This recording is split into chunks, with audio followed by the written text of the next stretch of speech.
morning, everyone.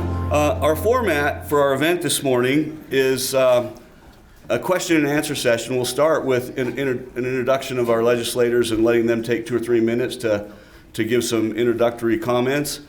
But you have pieces of paper and writing utensils, pens and pencils at your tables. We would invite you, if you have a question for any of our legislators, to write that down.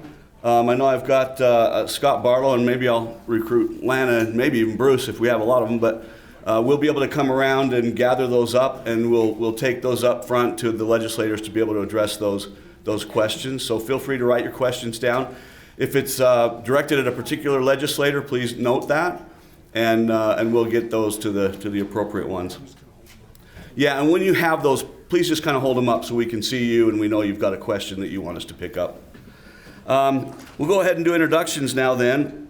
I want to introduce Senator Darren Owens first. Darren is District 27. Appreciate you being here. And then from, District 64, Representative Jeff Burton. So Jeff, appreciate you being here. And then Senate District 25 is Senator Mike McKell. Mike, thank you. And then from District 62, we have Representative Norm Thurston. So Norm, thank you. Let's go ahead and just do some introductory comments. We'll start with you, Senator Owens, if you don't mind, and then we'll just move to your right. Well, thank you. It's good to be with you all this morning. My name is Darren Owens. I will be a little unfamiliar to most of you.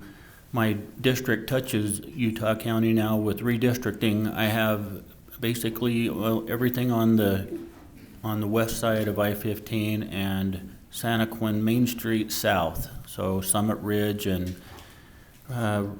Rocky Ridge and all the way, I have the largest geographic Senate district in the state. It goes through 10 counties, all Millard, Sevier, Paiute, Wayne, Kane, Garfield, clear to Washington County to the Arizona border. So my Senate district's larger than 8 states. But that's the way it is. In rural Utah, we just don't have the populations that you have on the Wasatch Front. So I live in Fountain Green, right here near you, and I've been in the legislature 8 years now. I began in the House with some of these good legislators, and just finished my first term as a senator. I'm the Executive Offices and Criminal Justice Senate Chair. That's an appropriations committee for our governor's office, the courts, corrections, Department of Public Safety, and about 7 agencies. That's the appropriations committee I sit on. I also sit on natural resources and economic development and workforce services, and work on an energy, specific to energy working group. So it's an honor to serve. We're on the home stretch to 1 week left, and we feel it, but it starts getting really exciting this time of session. So I always welcome you to please reach out to me or any of us when you have issues that we don't understand, because we are the citizen legislature, and I spent a career as a high school teacher, school counselor, and coach in Juab School District. So I understand education pretty well, but we are open to hearing from you who are experts in some of your fields that we're not. So it's an honor to serve you and to be here this morning. Thanks, Kevin. Thanks, Senator Owens. Appreciate it. We appreciate your service. Representative Burton. Good morning, everybody. Pleasure to be here with you. Jeff Burton represents Spanish Fork, Salem, Woodland Hills, who I just found out yesterday makes maple syrup, and it's delicious. If you are interested, you ought to get some of that stuff. And also Lakeshore, Benjamin. I've been in the legislature for 4 years, spent a career in the U.S. military, 38 years rather, and in military law enforcement. And so for some reason, I've been kind of pigeonholed into law enforcement for a great deal of what I do. But I'm also the House Chair of Criminal Justice and Law Enforcement Executive Office's Appropriation. and also work on the Business and Labor Committee, and spent the summer working on a working group trying to rebuild our corrections department, as did Senator Owens. That's one of those departments you really don't want to know about or hear about. You just want them to do their job well. And this time last year, it was a mess, and they've really improved operations out there in a positive way with the right kind of leadership. And so we're very happy with that. And then I've also been involved in school safety and continue to be on that working group. But love to serve. Just wasn't ready for the rocking chair when I left the military, and so I feel like this is a civic duty. It's not a career, and I've said that many times before. I've been here 4 years, and I think every citizen ought to serve. So thank you to those who are running for some sort of office, because we can't solve our problems if we bury our head in the sand, and all of us have got to get involved. So happy to be here with you this morning. Thanks, Representative Burton. Senator McCall. Thank you. Thank you, and thank you for being here. Kevin, it's good having you with us as well, so thank you. And let me just thank Darren Owens for coming up. I've been inviting Darren where he represents a portion of Utah County. Darren's a little closer than Senator Hinkins, but he still lives a long ways away. And Senator Hinkins, we needed to excuse him today. And Steve White is in a stake presidency. He had a stake presidency event with his stake, and Doug Welton's at a debate tournament. One thing that's interesting about the legislature, we're still a lay legislature. We still have jobs in the real world, so that's why they're excused. I'm going to take a little bit of leave here to have Kyle. Will you stand up? This is Kyle Punga.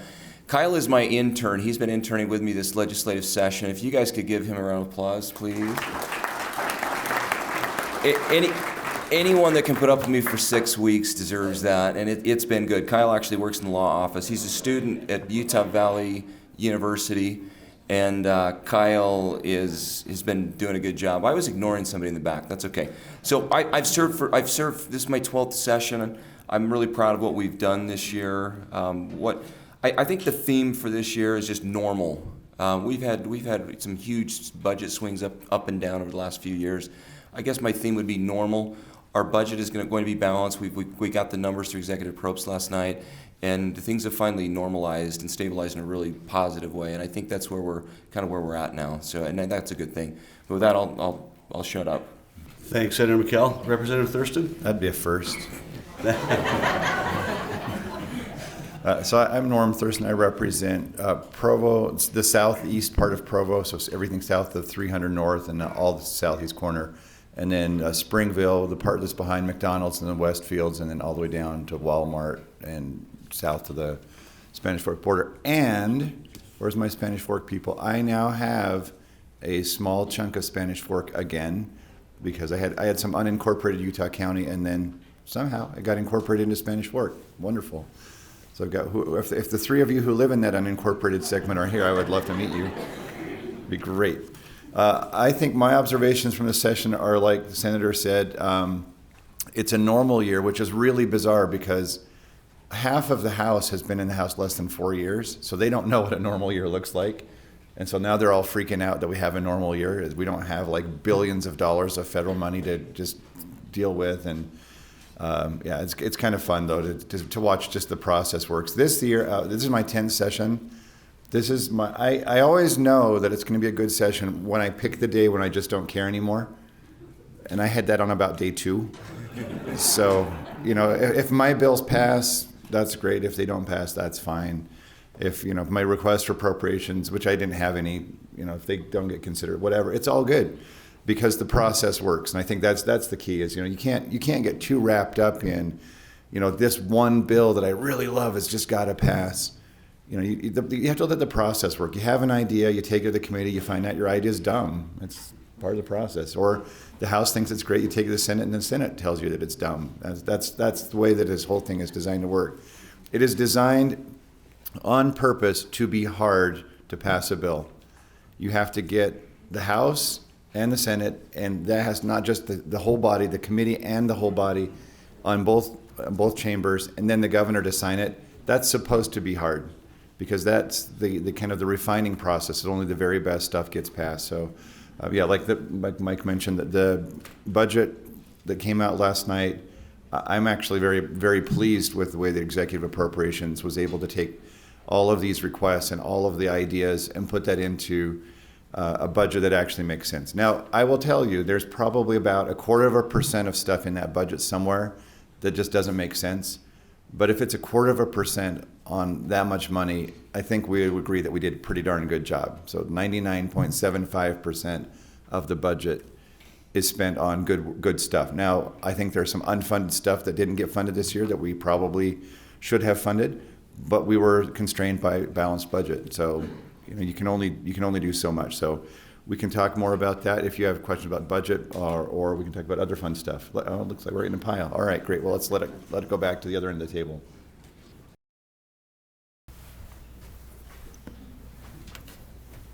I'm going to step into this microphone and just say we've got plenty of questions up here, so let's just go ahead and maybe start. Senator Owens, if you want to start with one of the ones you have, and then we'll maybe work again to your right. Okay, this one refers to Senate Bill 185. I think, yes. Why should we want our homes, and I think they meant inspected by the same company that built the home? There's a bill out there right now that is that's stating to allow home inspections to be done. They can be licensed and be a home inspector by the same company who builds the home, and yet this is definitely a concern. And it's not passed yet. I don't know the status of the bill. I didn't quite have time to look that up to see what it is. I don't know if all of you know how to go to the state website, but if you go to utah.le.gov, you can quickly just click on 2024 bills, and you can see every bill. If you want to follow those today, they'll come right up on your phone. This bill it's still, I've heard of it in the session, and I haven't heard it on the floor yet, though. So I don't think that that's appropriate to have the home builder be the one inspecting the facility.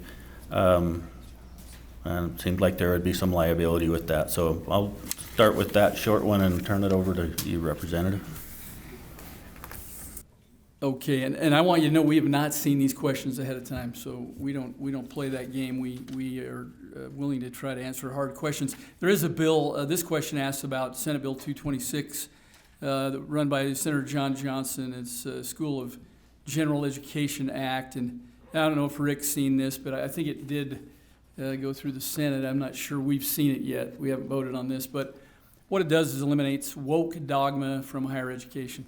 The idea is just to establish an independent school of general education at university level to kind of look at what's being produced in our schools. And the question here asks, do you think it'll help take politics out of education or push the opposing end of the political spectrum? We live in a country that we believe in freedom of thought and freedom of expression. But I think it's very clear that most of us want our children to go to school and learn how to read, write, and do mathematics and survive in the real world, and maybe not delve into dogma on any end of the spectrum. That's what university's for. When children get to university, they have the educational level and the adult understanding to maybe start talking about these issues. And so I think this is what Senator Johnson's getting after in the bill. He'd like us to focus back on the basics in education and not inculcate our kids with ideas that maybe are too presented to them too early in their lives. And I'm a proponent of that. I teach at the university level. I love to teach, and I love to have opposing ideas. For example, I taught a class where I had a Palestinian woman who was quite militant, and alongside I had a Marine who had deployed 3 times to Iraq and Afghanistan. At the beginning of that class, they were opposed to each other in almost every way. They were enemies. And by the end, they were friends because we had learned how to talk about ideas and not condemn each other, but to have open conversations and understand how each other felt about issues. So I think that's my point. Education of our children in K through 12 is to teach them how to survive in the real world, to have the basic knowledge that they need. When you get to the university level, that's the place to explore ideas. Political ideas and otherwise. And I'll end at that. Okay, I'm going to jump in with 2 questions. I'm going to jump in. Chad, I've got your question. He wants to know about the optometrist ophthalmologist bill. I think this bill might be on fumes right now, but I still want to talk about it. There are certain things that optometrists are trained on that they would like to do. So there's 24 optometry schools in America, and they do train on. This is not LASIK surgery. This is not cataract surgery. There are some low-level laser surgeries that they do. Some of the ophthalmologists will have their PAs do these types of laser therapies, and that's what the bill is trying to address. If it comes to a vote, I'm going to vote for it. For me, when I look at a bill, is this dangerous? Is this going to hurt the public? Is it within the scope of training of the optometrist to do these low-level laser treatments? Optometry school is a 4-year program. For me, I will vote for that bill if it comes forward. This is a concern for Cameron Martin, President Martin over at Rocky Mountain University. You've got, again, 24 optometry schools in America teaching this type of program. It'll put him at a competitive disadvantage with his optometry school here in Provo. It may be such a competitive disadvantage that the optometry portion of his program may not be able to function. We may not be able to train his optometrist without it. It would be one of the only optometry programs in America without this type of training. And if you're a student, probably not the school you want to go to. So to me, I'm worried about Rocky Mountain University there as well. Okay, the other question was, why did you vote against HB 29 sensitive materials review, and will you vote for the new amended bill? So just to be clear, I did vote for that bill. I voted yes for that bill. I substituted in some amendments in the Senate. The sensitive material bill, everybody in this room agrees there should not be pornography in schools. The question is, how do we deal with that? How do we deal with it in an appropriate manner? The bill, as it came across the first time, was just awkward, and the bill was not structured very well. Complaints could have been received directly by your local elected official. We're a lay legislature. It's not our job to receive direct complaints on sensitive. We're just not full time. That's just not within the course of our representation. So that bill was amended. And what happens is and I still don't think the structure's great, but if you've got 3 public districts, 2 charter districts that agree a book should be removed, the local school district would have to schedule a hearing and vote to keep that book in. I think that's a better model because there needs to be some local control and some local accountability. We don't know what your local school board thinks if they never vote on the issue. The legislature is not super school board, and at some point we do need to have local control and rely on our locals. So that's what the bill does. It was amended. I have voted for that bill all the way through. That bill is done at this point and to the governor. Thank you. My first question here is regarding House Bill 463, Medicaid shortfalls. Why did I vote for it, and what's the status of the bill? So So it's only had one vote, which was in a House committee, and during that committee hearing, we heard from both sides of the issue that they were supportive of the concept, but they had problems with the language. And one of the things that sometimes you learn in the legislature is that if you vote against somebody's bill in committee, you may or may not be invited to help fix it. So that's why, in talking with a sponsor who's a good friend of mine, I said, look, I will vote for this in committee, but it needs to be fixed, and I will help you fix it. So involve me in the conversation going forward, and that was sort of the price of admission. Right now, that bill is circled on the House board. He said yesterday that he only has 37 votes, which means he really only has about 30. So it probably won't get uncircled until he has more like 40 or 45 votes. But he has been willing to listen to me at least and incorporate my suggestions. So if that bill does get uncircled, I feel like that I've helped to make sure that it does what it's supposed to do. I don't think it's going to pass, but that's because I just don't think he has the votes right now. But that is a kind of also a lesson on the process. Not always do you vote for something because you think it's ready for prime time. You vote for something because you want to be involved in getting it ready for prime time. The other quick question that goes around with this is, how does someone get a bill sponsored? That's a great question, because I think a lot of people have great ideas. There's something that you would like to see happen. So there's 104 legislators. Somebody has to open a bill file. I get dozens of requests every year. I think this year I was able to probably, of those requests, sponsor bill files on about 3 or 4 of them. So just kind of think about how the volume of that has to winnow its way down. Oftentimes it's helpful. Well, it's always helpful if it's a great idea. So first of all, make sure your idea is a great idea.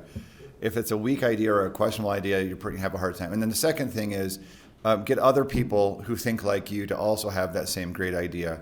There's strength in numbers on getting legislative attention to your issue. And then I think the last thing is make sure you have a good story to tell as to why this really matters. For example, one bill I sponsored this year, resident of Springville had a condo in an HOA, was going to sell it, found out that it had a radon problem, went to the HOA and said, "Can I fix this radon problem?" And they said no. They denied that.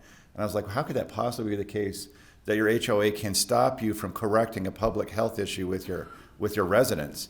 But they could. And so I sponsored a bill for that person so that in the future, all of you, if you live in an HOA, your HOA will have to allow you to mitigate the radon in your residence. So that was kind of an extreme example of one person, one really good idea that was actually very simple to solve. That bill sailed through the first week or two of the session, just went right through because everybody realized it was just kind of a no-brainer bill. But other than that, just make sure that you've thought through it carefully, that you've talked to all the people involved, and then approach legislators. I also will hand those off to other people if it's not my expertise. If it has to do with veteran stuff, I'm going to call Representative Burton. If it has to do with racehorses, I'm going to call McKell. Whatever the issue is, but we'll help you find somebody that's an expert on that issue and maybe sponsor it. So those are my two. Okay. Senator Owens, do you want to address another one? Yes, sure. I have two together here. This one says, why should the state fund stadiums for billionaires? There's examples of cities with government-funded empty stadiums. So this is, I'm sure you've all heard of this, the possibility of having Major League Baseball come to Salt Lake City in the state of Utah. What we have is the Power District on the west side of Salt Lake City, which if you've been there, know that it could use some enhancement. But it also would be in combination with the Fair Park. So the Fair Park is 60 acres. And I guess the billionaires, this was the Larry H. Miller Group, has 100 acres along Jordan River. And what they're looking at is this partnership that is going to be paid for with the TRT tax on hotel stays nights. So mostly for tourism to help pay for this, but it is statewide tax. So I am hearing some grumblings from some of southern county commissioners who want to have those dollars stay locally, but that's what the bill is attempting to do. However, if the stadium, this goes through and on a 30-year note, at the end of the payment, when it's all said and done, the state will own the property. One thing I really like, because I love agriculture, is that this will help the Fair Park finally get on its feet and have development and new facilities and expand that way. So that's something that and they will be, the Fair Park Board will not be taken away or not have say. So they've been working on a hotel there for quite a while, and it's just really hard for the Fair Park to expand or do very much. This would put that on steroids, and but in the end, the state would own the facility and I think continue to have other things happen.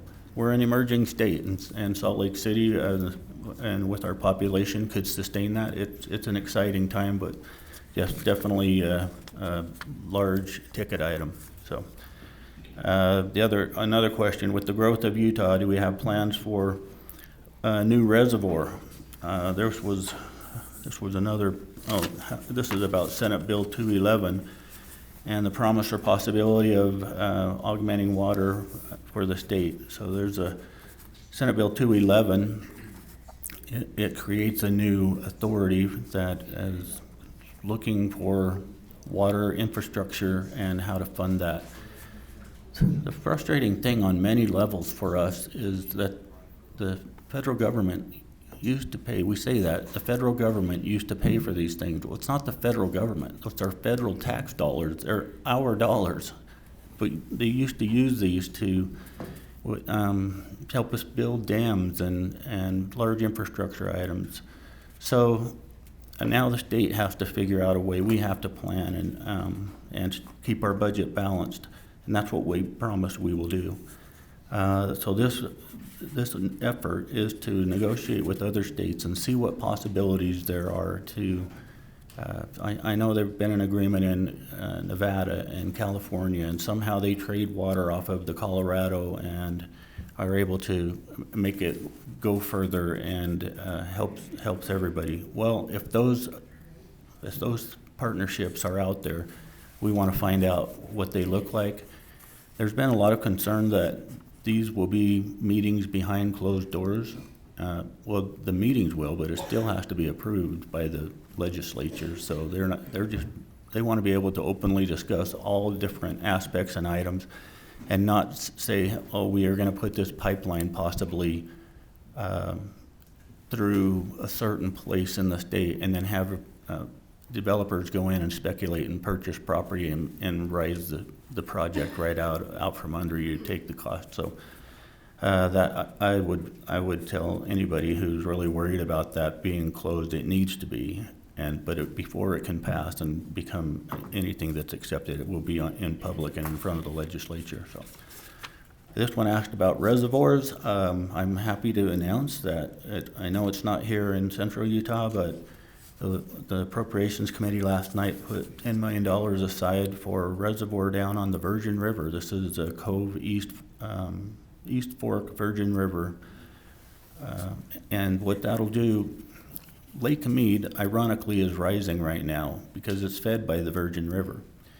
And that water starts in Utah and makes its way down through the gorge and down to Lake Mead. But that's Utah water, and we are not capturing it or using it. And so it's a $30 million project, but the legislature set aside. So this might be the first reservoir that we are building, and thank goodness we had forefathers who saw ahead and built reservoirs with our state tax dollars.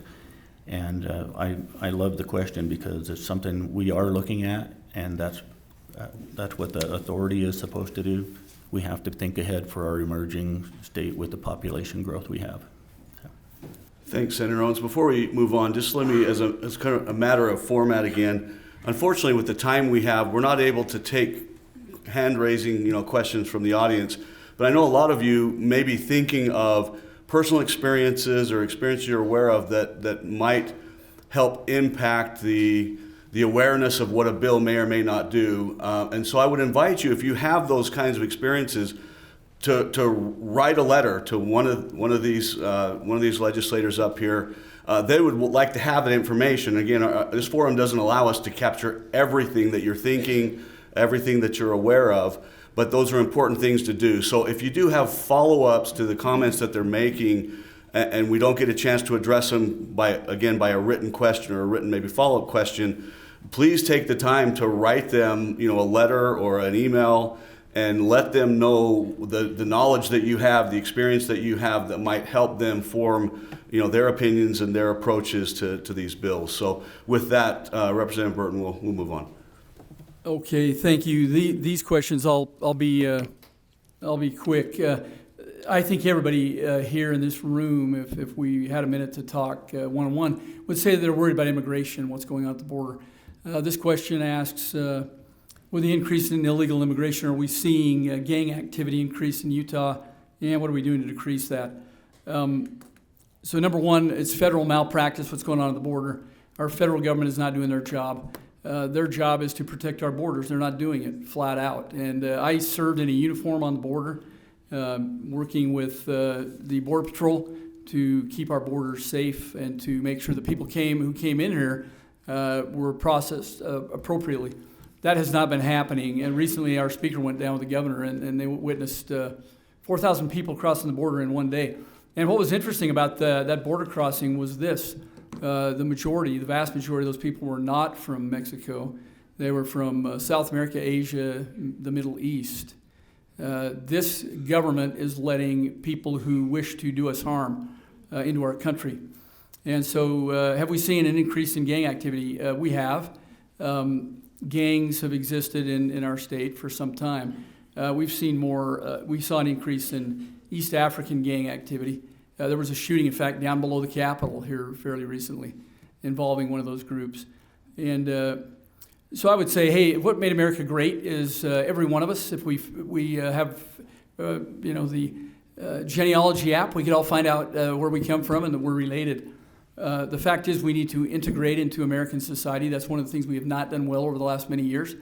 And I think we need to do a better job of welcoming legal immigrants into the country and helping them to become Americans first and where they came from second. And there's more need for that. But there's also need to protect the border. And this governor, I'm happy to say, is sending a few troops down to help the governor of Texas. But this is all being funded by state dollars because the federal government has buried their head in the sand. They indeed want this to happen on our borders. And if it doesn't concern you, it should. Again, Texas is paying the freight, and then states like Utah that are sending troops are going to pay for that because the federal government will not. So not enough time to really get into that question, but then the next one real quick is what are the key factors in managing future population growth and infrastructure without raising taxes? That last line is difficult because we know that growth is happening. We can bury our head in the sand, or we can manage the growth, and that's what we've got to do. Growth is going to happen just by natural increase. We're having children. The majority of growth in Utah is from our own children, but there are a lot of folks coming in. And I love the bumper stickers, "Don't California my Utah," things like that. I think we need to welcome these people who come here, but make sure they understand our values and that those values aren't changed. And part of the reason some of these folks come here is to leave states that have been destroyed. How do you destroy the number 8 economy in the world? That's in the world. That's the 8th largest country economy in the world, and that's our neighbors in California. They have destroyed that state with bad policies, with the budget decisions that are never ending. Medicaid is going to bankrupt us, folks, if we don't control it. And so I sit in meetings every day up on Capitol Hill and have to make very hard decisions about whether we fund a program or an expansion of a program. And if you don't have the money in your bank account to write a check for a new car payment, what do? You don't buy the car. And so we have to make these hard decisions, and that's why I encourage other people to run for these roles and be that person to make those hard decisions. We've got to manage the growth. We've got to do it in a responsible way, and we can't hide from it. It's happening. It's happening around us. People want to live here. Right. Okay. You can see why I love serving with General Burton. I would follow this gentleman to battle any day. I had another question about, just there are 130,000 illegal immigrants in Utah. What are we doing with law enforcement? Everything General Burton just said is exactly right. There is an absolute failure at our border. 3.2 million people came in. This number, I didn't look it up to confirm. It says there's 130,000 illegal immigrants in Utah.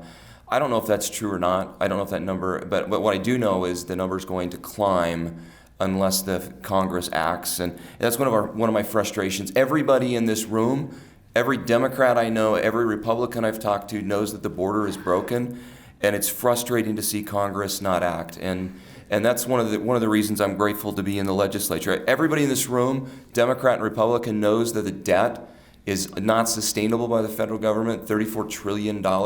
I've never met a Democrat or a Republican that doesn't realize that is a train wreck waiting to happen. And that's one of our frustrations that I think we have. And I think you're going to see states do more and more in the near future. Let me get to my questions. I don't want to rant here. Springville Interchange, Roy Hare wants an update. Springville Interchange is funded. That project is moving forward. 3 weeks ago, we talked about a shortfall in that project. The shortfall is not the interchange itself. The shortfall is in the rail crossing. So that interchange is between 4th South in Springville and Spanish Fork Highway 6 interchange. That is going forward, but as you come off that interchange, you're going to come down almost 3/4 of a mile. You're going to hit a rail crossing. We originally had $6 million for that rail crossing. And with purchasing right away, that cost has actually gone above $20 million. So I think we've secured some funds in the budget to do that. We do have some transportation dollars. So I don't think that the interchange would be built. I don't think we're going to have a delay in that rail crossing. So I think that's good news. Let me jump in with one last question here. We've got others. But my thoughts on HB 290, ranked choice voting. Pilot program, the bill would cut off the pilot program 2 years early. And the truth is I have mixed feelings. I've never been a big fan of ranked choice voting, but I have a real hard time telling a city the size of Woodland Hills that you can't do ranked choice voting. In small cities, it does save money, and it's a pilot program. I think we were learning from the pilot program. It was a really bad idea in a big city like Sandy with I think they had 17 candidates. I don't think it works well there, but I think in smaller cities with 4 or 5 folks, it worked much better. The difficulty for me is what it's done. It's become unnecessarily controversial. Ironically, we hear about election integrity. We've had two significant issues with 2 different clerks in the state. Obviously, you've seen in Cache County, we're investigating a clerk in the state. Ironically, the clerks that we've seen that have had some really significant problems, they all campaigned on election integrity. And that's one of the concerns that I see. And we just need to have ranked choice voting is kind of got hung up in that mix. So I'm probably mixed on that bill right now. I hate cutting off a pilot program. I hate telling a small city, you can't do it. But at the same time, I don't like the contention and the controversy it's created. So I'm going to weigh it as it still comes forward. Okay, so I have a couple of questions here that relate to the Utah Fits All program. And I'm just going to start saying, I'm not a huge supporter of that program. I don't really like it. I don't really hate it. It's just, for me, it's kind of in the middle there. So I'm going to have to give you the overview of what's going on without getting personally involved in this particular question. So the question is, there's 2 questions actually related to this. One is the bill last year regarding giving vouchers for homeschooling, which is the Utah Fits All program, or more appropriately, it's for kids who have special needs or who have other needs that are not currently being met in the public school according to the parents. They can get some scholarship funding to get extra services for those kids. That may be taking your kid out of school and putting them in homeschooling, private schooling, or just getting extra resources in the system. The program hasn't even started yet, so there's no accountability, there's no data or anything on it. But the program does exist and it will exist. That was a decision the legislature made.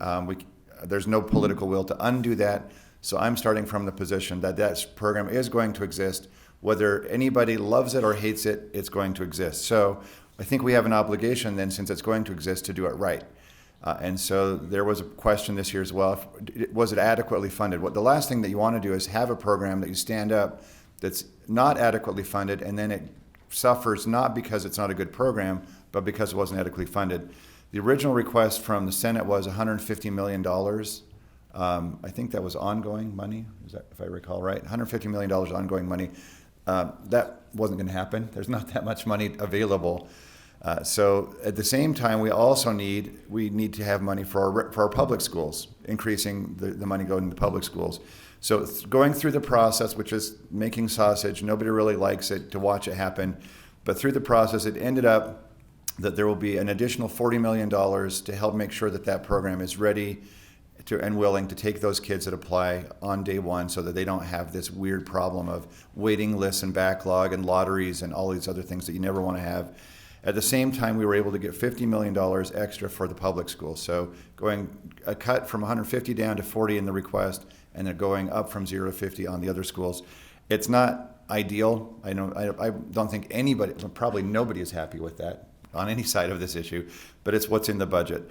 And then there's this related question as well. How come they can do that, but they couldn't find the money that we needed to update our NES program? So Necessarily Existent Small Schools program, the funding for all of our rural programs is just whacked, because you have schools in St. George, which anybody who's been to St. George lately would have a hard time telling me why that is the same type of rural that Circleville or Kanab is, I mean, it's a whole different type of rural, right? St. George is not rural anymore. I think even Cedar City, Logan, those are not really rural anymore, but they still are funded as if they are these desperately hard places to educate children. They're major metropolises now. So we have a proposal to adjust and create a new formula that makes all of that work. Oh, and Tooele's the other one. Tooele County, anybody been to Tooele lately? It's not as rural as you think it is.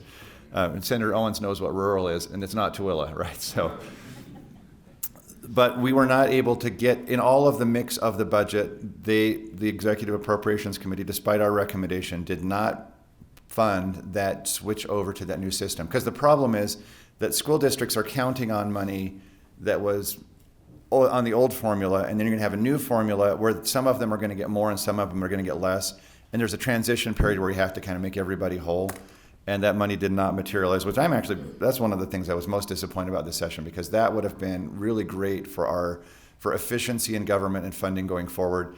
But the money just was not allocated for that. And I can't tell you, none of us are on executive appropriations. We don't know what discussions happened, what negotiations happened. The budget that's coming out, the budget process from here, as I understand it, they voted last night, and that was it? Did they vote? Was it unanimous, Mike? Were you watching? I don't think it was unanimous, but I think it was close to unanimous on the entire budget. And it will be almost impossible at this point for anybody to change anything in that budget, with few exceptions. So those big blocks that are in place, anything over maybe like $40,000 or $50,000 is pretty much set in stone. And we've had those conversations. We've had people in the years past that have tried to change it after that, because we're at the last stop on the train. Changing it now is virtually impossible because you're just not going to find enough votes to get anything changed in that budget. So that's the reality of the world we live in. The tax cut is part of that budget. I didn't hear the final number. I think that they go $172 million tax cut. So $172 million tax cut on the income tax, which sounds like a ton of money. But when you think about that, there's 3.5 million Utahns. You divide that up, it's about $50 a person, which is worth doing, but it's not like anybody's really getting rich on this deal, right? This is incremental, and it's helping us to manage our state. The real reason why to do a tax cut in a tight budget year is to keep our economy competitive with our neighbors, to signal to businesses that you want to invest in Utah because we have lower tax rates here, that you can come here. And it's tough. Nevada has no income tax, so we're competing with zero. And so it's to keep ourselves competitive with some of our neighbors. So that's the answer. I'm looking at here. I don't think anybody was happy with any of those answers, and that's how it is. That's our job. Okay, Senator Owens? Okay, I'll go. There's one other one here that I had was Senate Bill 86, capping bonds at $90 million. High schools cost $200 million to build. How do you suggest school districts pay for their needs with limited tax funds? And this bill came forward. I voted against this bill because I have the same question. I think I know maybe somebody on the panel knows more of why this was put in place, but I think some in the legislature want to see school districts save up funds before they invest and use some of that before they go bond for an entire new building. I would imagine that's part of what was behind the bill, and they want to see open process so that the public, they have to go through truth and taxation every time, multiple times. So I think that's what was behind it. I was a no vote on it because I think school districts you elected your school boards and leaders. So I don't even know the status on the bill. I think it passed to SB 86. I'll look it up. I was going to talk about one other thing briefly, if I can, Kevin. It's been kind of controversial, the largest issue that I've been working on for a few years now, and that is the coal plant out at Intermountain Power Plant. That we did an audit on that plant. It's a political subdivision, so for 35 years, they've been able to just raise funds by selling tax-exempt municipal bonds, unlike any other company. But then on the other side, they're more private. So should they be held accountable as a political subdivision like cities are, or should we stay hands off? The audit showed that only 2% of the power generated there has come back to the state of Utah. 98% goes to Southern California. And they invest in it heavily, but now they're transitioning over to a gas hydrogen plant, if they can make that work. And I'm trying to, I represent coal country, not just for coal, for other reasons too, but to hang on to that plant and not let them tear it down. We have AI data centers that are chomping at the bit saying, please save that so we can build out there and save jobs. Just this next year, in the next 12 months, there will be 300 jobs. 300 families are going to go without jobs out of that plant, and it's unnecessary. They were built to be an economic driver and to use Utah resources. Well, they're now purchasing all of their resources from Wyoming, 100% of the gas. So we lose the severance taxes and the royalties on that, so you and I get to shoulder that. Plus, they want to keep all that property and continue to build more plants. Why? For California. And all Utah will get is the air shed, the pollution. I want to keep some of that property and build more ability for Utah to have energy and create Utah jobs and not California. So that's kind of, there's two sides to the story, and that's the fight I've been in for a little while. It's still going on. Thank you, Senator. Representative Burton, another question? Yes, sir, thanks. A couple of them, real quick. The rumor, it's been going around. One of my constituents sent me this yesterday. Is it true that Governor Cox has agreed to allow New York to send illegal immigrants to Utah? You may remember, I think it was last year, that ICE director designated Utah as a sanctuary state. Any of you know about that? Wrote this letter, and it was essentially a slap in the face of the state because his conjecture was that Utah wasn't playing ball with ICE. When we called him out on it, the Sheriff's Association, we have a great Utah County Sheriff, Mike Smith, is the president of the Sheriff's Association, called him out on it. They rescinded the letter. But the problem we have is that there are people coming to our state. I don't have any example other than after the Hurricane Rita Katrina, where we flew a plane load of people in here and put them out at Camp Williams. You may recall that. A few of them stayed. Most of them left when New Orleans became back to as normal as that place can get. When you're 26 feet under sea level, you flood anytime the pumps stop running. So it's a strange place. But I know of no mass plane drops of immigrants into Utah. I do know that onesie-twosie, the federal government, we found out a family of 9 got plane tickets handed to them from Boston, and they flew into Utah with nowhere to go, knowing no one. We had to absorb that and try and help them get shelter and so forth. So know of no mass plane loads or bus loads coming in from any state.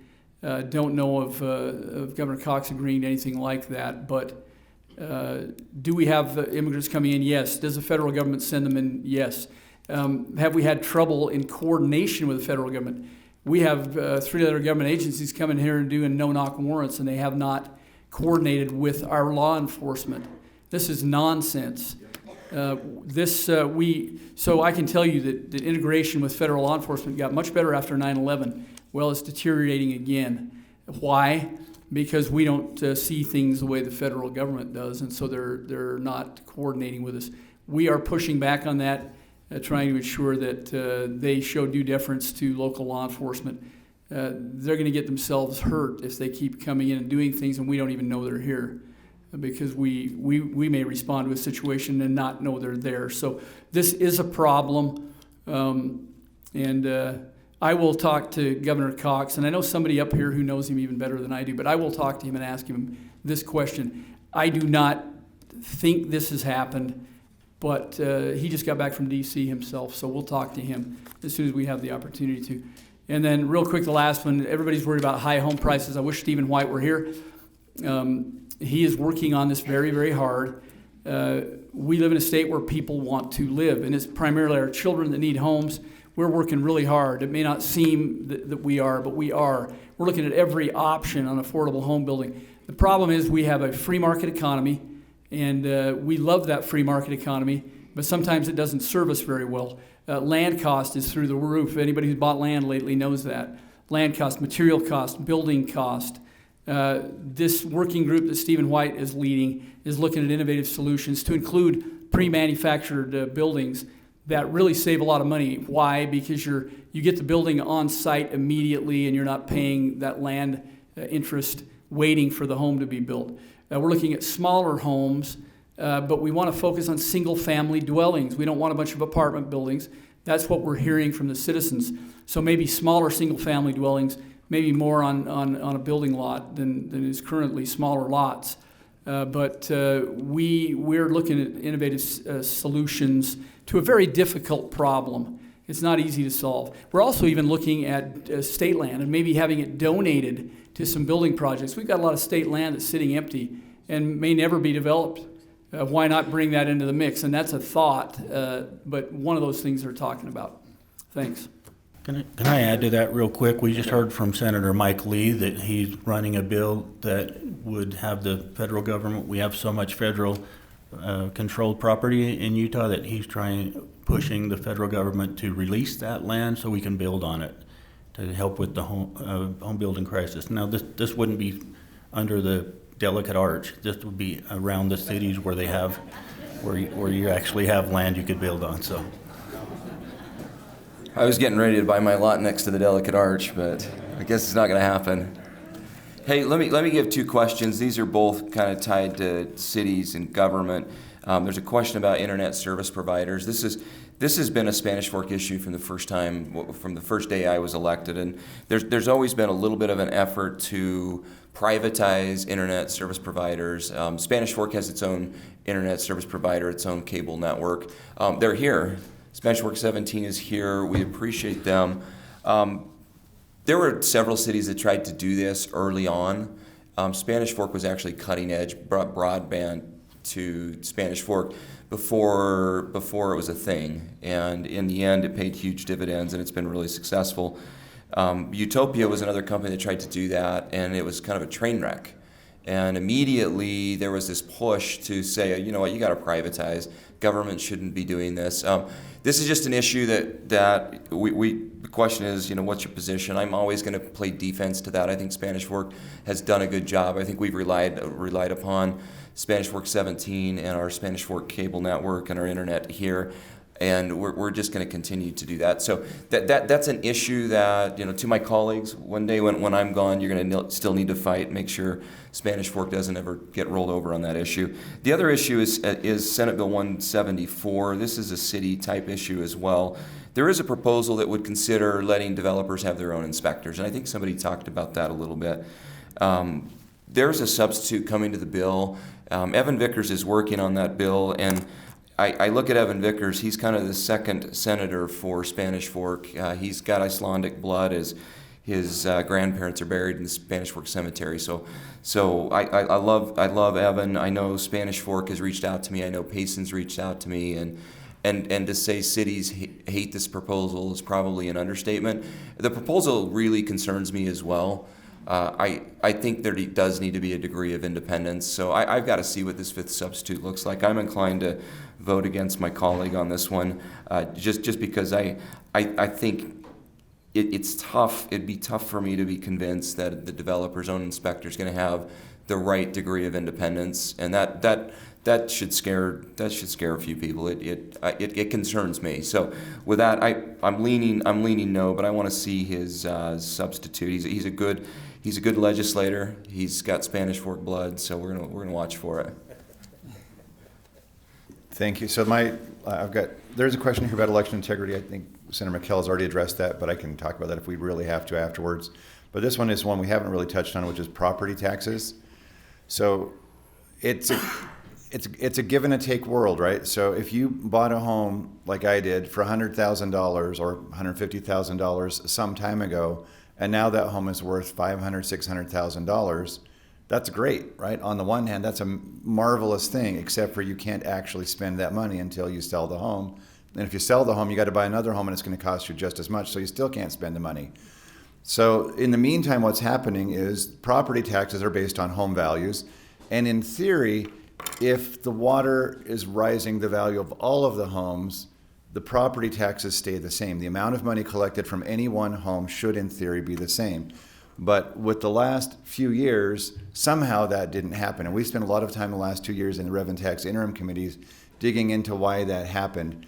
One of the reasons why it happened was because it didn't raise the water, didn't raise all of the boats the same.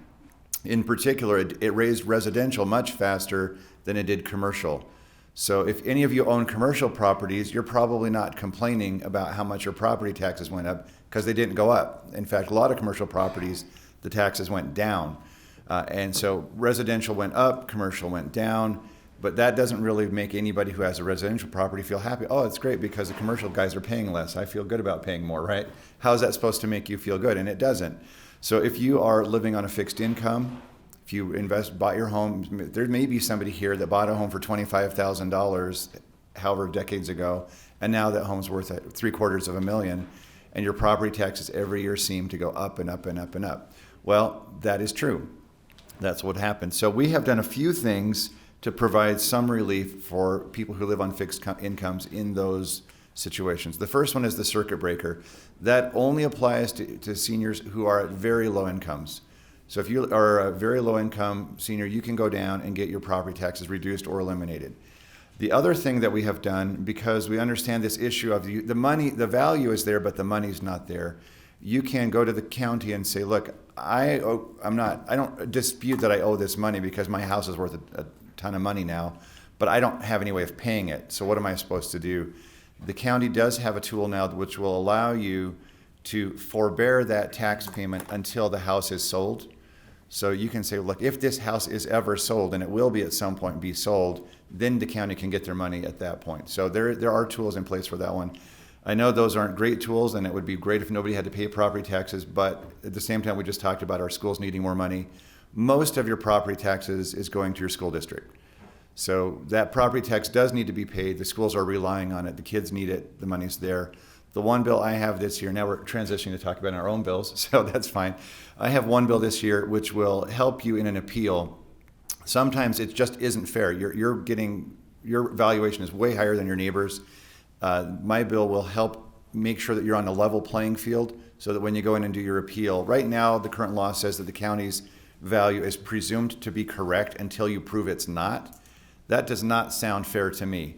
And so my bill says that when you walk in an appeal, there is no presumption that anything is correct. You present your evidence, the county presents their evidence, the Board of Equalization looks at all of the evidence, and that they determine what based on all the evidence, what a fair market value is. So that will help homeowners. I think there's some Senate bills that may even push that concept even further in some other dimension. So there are people up there looking out for your rights on appeal to make sure that your home is valued correctly. So with that. Okay, back to Senator Owens. Do you still have questions that have not been addressed, any of you? Here's what I'd suggest. I'd suggest if we have some, let's do them. But let's just jump in with this last couple rounds or round and just talk about some stuff. Some of the bills you're working on. I mean, we've got a good group of people here who work on a lot of tough issues. So. Or bills you're excited about. If you're not working on anything, you can talk about my bills. Yeah, if you do have a question in front of you that hasn't been addressed and you'd like to address it, go ahead and incorporate that into your time, but go ahead and also feel free to speak about anything else that you have that you're working on that you'd like this group to be aware of. Okay, I kind of jumped the gun on that because I got home and read the local newspaper, and I'm the devil about this Intermountain Power Plant. So, but really, I'm trying to hang on to Utah interest, and those have waned, and it's frustrating. And they are large. We audited this political subdivision, and they wouldn't let our auditors in the meetings, and they withheld the audit from the last all of the records from the last 5 years. And so somebody ran a bill stating that if a political subdivision treats our auditors like that, there's something wrong, and there will be consequences. So I really appreciate Representative Burton running that. I was cheering when I saw that bill come through committee because there needs to be consequences. Anyway, that's that fight. Representative Burton and I both serve on the Executive Office of Criminal Justice, as we've said. So we've worked on some corrections bills in the past year because it was so broken a year ago. And we had our officers being assaulted in prisons at a rate we'd never seen before. And so we've helped the new administration with what the process that they need. We've run some really good legislation, I think, to put tools in place for them. We are spending time in prisons, and we're starting to see some hope there, and people starting to be actually have opportunities to correct their behavior instead of being warehoused. But it's a slow-moving machine, but that's something I'm excited to be working on with the members of this great legislative body. Thank you, Senator Owens. Representative Burton? Okay, thank you. I've got one last question real quick, and it's an important one. It says, for years, Utah has been advertised as the best state in the country. Now that people are listening and that they're moving here to our state, how do we preserve our way of life? It's so appealing to others and help them to understand the type of decisions that got us there. And it's like I said at the very beginning, if we want to maintain our way of life here, there's one sure way to do it: get off the couch. All of you do that. That's why you're here. We live in a world that is filled with entertainment decisions. Turn off your TV and get involved. I was talking to some parents out here before the meeting, worried about some of the things in education. I think we have the greatest schools in the world, but we make them better when volunteers and parents are in the school and they're observing and they're involved and they're helping. So to maintain our way of life in Utah, get off the couch, get involved, run for public office. That's a civic duty.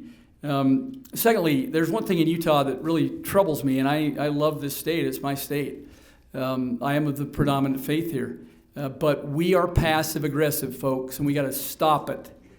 We want to love everybody, and we want everybody to love us. And so we speak kindly to them, and then we put a knife in their back. Put the knife in the front. So what do I mean? I mean we need to be, so we have what I call passive negative aggression, and then we have open positive aggression. We need to be open. We need to be not phony, no masks, be who we are, integrate and activate with people, love everybody, but loving doesn't mean you don't have principles. Do not sacrifice your principles because you want somebody to love you. Bad idea. Hold to your principles, get involved, be kind, be positive, be firm. And that's how we maintain our state. We can stay on the couch. What's happening in our country is the vast majority of people who don't agree with what's going on remain silent or feel like their voice is not being heard. Make your voice heard. That's why we run every 2 years. You can get rid of us if you don't like us and put somebody else in here that'll do the job. So maintain those principles. Real quick, the things that matter to me, of course, criminal justice, law enforcement. Government has to provide that safety. If we don't, we don't exist. For me, again, civic thought and leadership is one of my prime bills that I ran some years ago. We got more money for that program at UVU this year. They have been into 22 of our 40. Rick, how many school districts? 43 or 40? 41. They've been into 22 of 41 school districts. They're helping teachers with curriculum. It's an honest, up-the-middle type of civics. We're not trying to promote any party. We're trying to make sure our children understand the foundational principles of this government before they go and decide to vote for Bernie Sanders or somebody else. If they do that, that's on them, but it's on us to make sure they understand the framers' intent and what was behind the development of this country. So that's a big one for me. And then this bill about accountability in government that we did, and Senator McKell was my floor sponsor in the Senate. That bill was really important because government agencies, government employees cannot ignore the will of the people without some ramifications. In the real world, if you don't perform at your job, what happens? You get canned. And in government, it should be no different. If you don't perform at your job, you should get fired. Be responsive to the people. That's it. Thank you.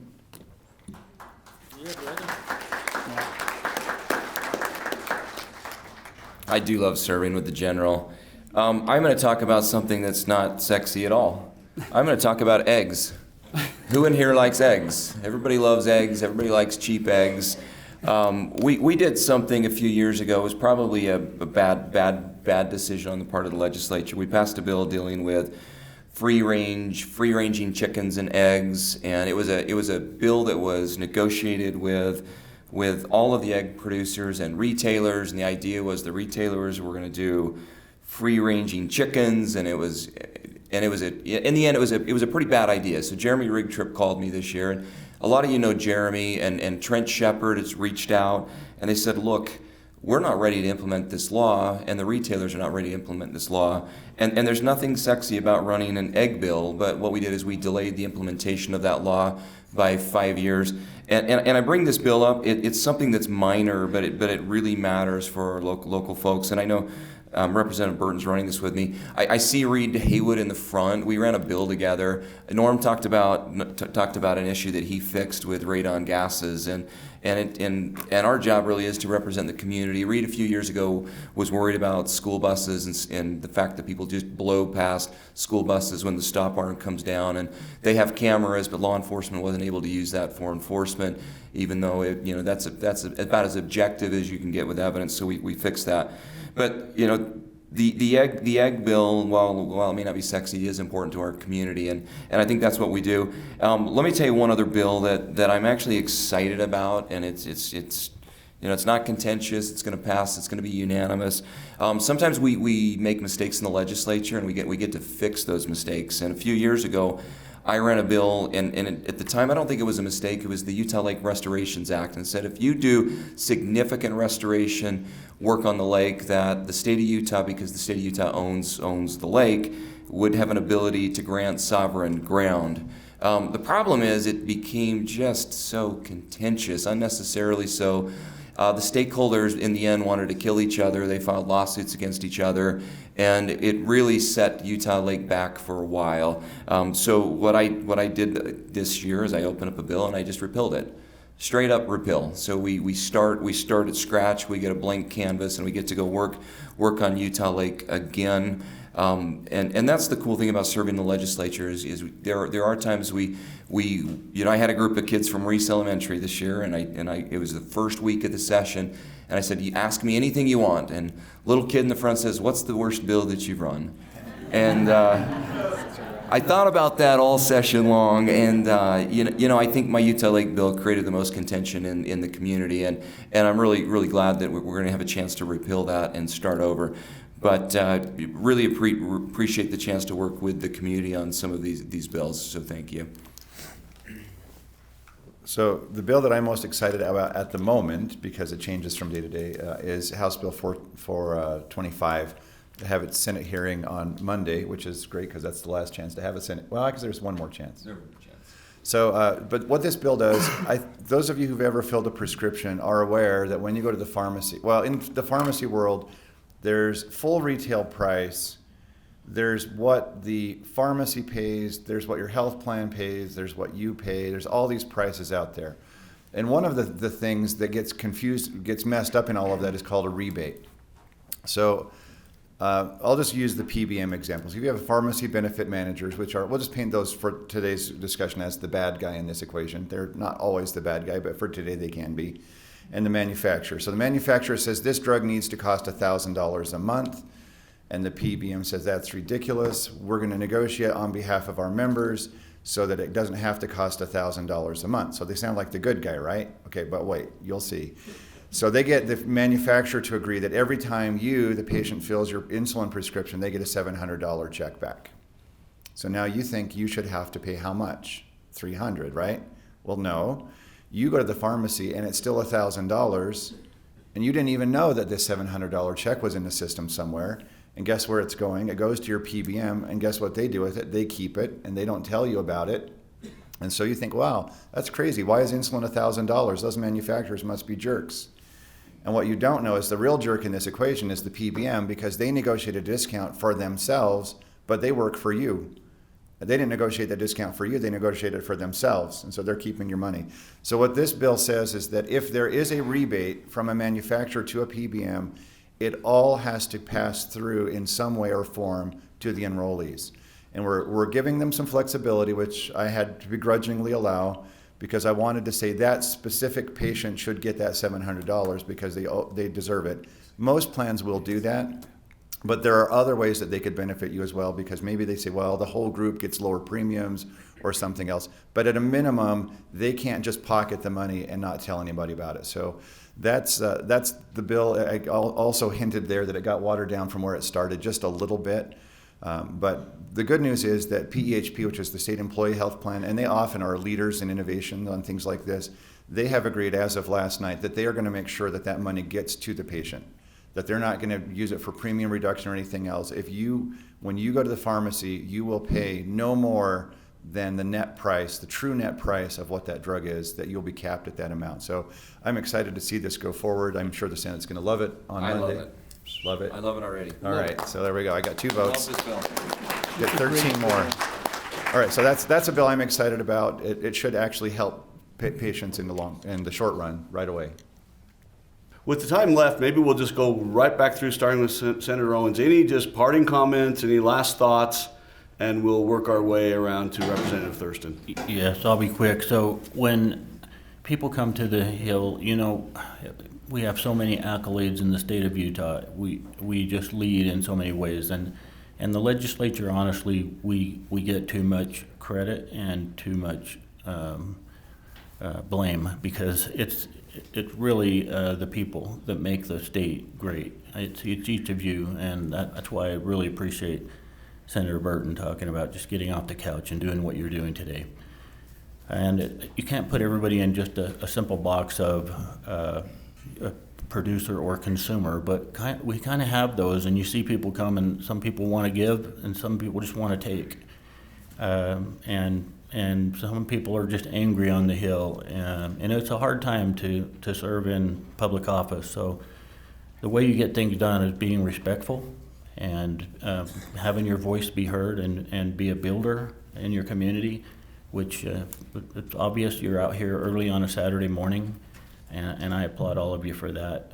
We want to hear from you, and for me, just reach out to my intern, because during session, we're so swamped with reading bills, voting on bills, listening to discussions on it, and it really is just crazy. But we also are able to, with our interns, just absorb a lot of information and hear from you and try to apply it. So thanks for all of your input. It's an honor to represent you, and come to the Hill and see us. Thank you, Senator. Appreciate it. Representative Burton. Thanks. Yeah, we're almost done, and if you can't tell, we're a little tired. Some of us are long in the tooth, getting a little old, and some of these days are long. But in the House, if you've ever come up there's a Latin phrase behind the Speaker of the House. It says "Vox Populi," and it means voice of the people. And one of the things I heard when I first ran a lot from my constituents is, "Hey, nobody's listening. My voice isn't being heard." And so we try very hard to answer when you call, and we try to be accessible to you, and we'll continue to try to do that. The world is getting more and more filled with vitriol. We actually had to run a bill this year to protect elected officials from abuse. We do expect some abuse or some anger leveled toward us. That's fine. I have very thick skin. People have tried to kill me before, so nothing you say to me is going to be too hard. And so I accept that as part of the job. But we actually have legislators that have state troopers sitting on their house 24/7. We have you ought to see some of the things that are said to legislators. I hope your families. I can't even get into what it says, but you imagine the worst you can imagine, and that's what's being said. So there's a lot of hate and a lot of vitriol. That gets us nowhere. And again, we have to get involved. We have to be constructive and kind, but hold the line. And so I just encourage all of you to continue to be who you are. The world's run by the people that show up, and you showed up. So keep doing that, and we can keep our state this beautiful place that we all want to raise our families. Thank you. Thank you, General. I love who I serve with, and I could say nice things about everybody up here, and for Darren to come up, we really appreciate it. And Norm went to Princeton, and he could be the smartest legislator on Capitol Hill. I've got a general to my left, and I've got Princeton to my right, and that's the type of people I serve with. Just incredible people. Kevin, thank you for moderating, and thank you, Scott, year 12 of providing breakfast. How was the breakfast? Can you guys give him a round of applause? I'm convinced that that's definitely the main reason everybody gets out of bed in the morning. Thank you, Rick Nielsen. One thing you should know about Rick is every week he does a lengthy summary of bills, and he'll have a big red oppose if the district really dislikes it. What I like about his chart, though, is if it's one of us, if it's one of his own legislators, he's always a little bit kinder in how he writes about the bill. So we do appreciate that. I'm just going to do one public service announcement. Caucuses are on the 5th. If you're a Democrat, you're doing the presidential primary. If you're a Republican, you're doing a presidential preference vote, and that'll actually happen in your neighborhood caucus. I don't know who the expert here is on caucus. If you don't know where your caucus is, I know you can look it up online. But that is your chance to vote in the presidential election for the Republicans. There's not going to be an actual primary. I don't love that personally, but that's your chance to vote. So don't miss your chance to vote. Show up to caucus.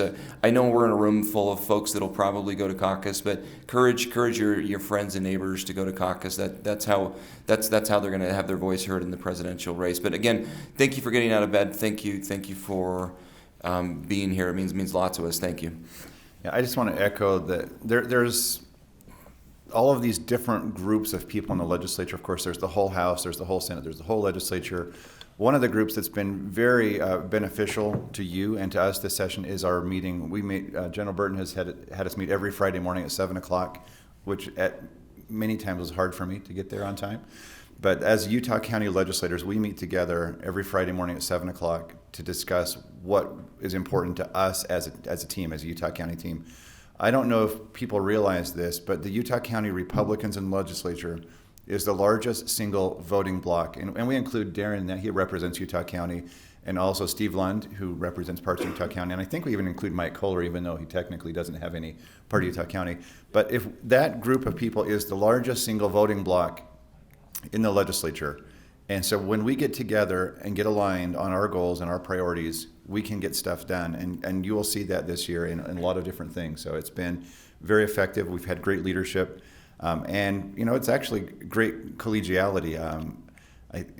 General mentioned sort of this idea of disagreeing, but within our caucus, if there's a member of our caucus that's got a bill that we don't like, or that we take care of that inside the family. Yeah. We don't go after each other on the House floor. We take care of that behind the scenes, and we talk about it, what we like about it, what we don't like about it, and we work it out. And it's literally like a family. And Mike, of course, has always got my back, except for when he's trying to embarrass me. So, but he's been it's been great to have him overlap with me. Many of you we share. We both represent you, and that's a wonderful thing. So if you're in that overlap between his Senate district and my House district, you are truly lucky to have us as a team working for you. All right, thank you everyone for coming. Let me turn the time back over to Kevin. Thank you. I just want to personally thank Senator Owens, Senator McCall, Representative Burton, and Representative Thurston for not only being here this morning and taking time with us, but for your service to our state and to our communities. We appreciate the work that you do. We know it's not always easy, but we applaud your efforts and your commitment to the people of our great state. Thank you. Just one housekeeping item. There are to-go boxes back by the breakfast. So if you either didn't get enough or you want to be the hero in someone's life and take them breakfast this morning, feel free to do that. I want to thank again, as Senator McKell did, I want to thank Scott Barlow and Revere Health for being our sponsor for the breakfast. Rick Nilsson and Nebo School District for this beautiful location they allow us to meet in. And I want to join all four of these legislators in thanking you for getting off the couch this morning and for being here and for all you do to make your voices heard. That's how we get things done in this great country and especially this great state. So thank you so much for being here with us this morning, and that will conclude our event this morning. So travel safely.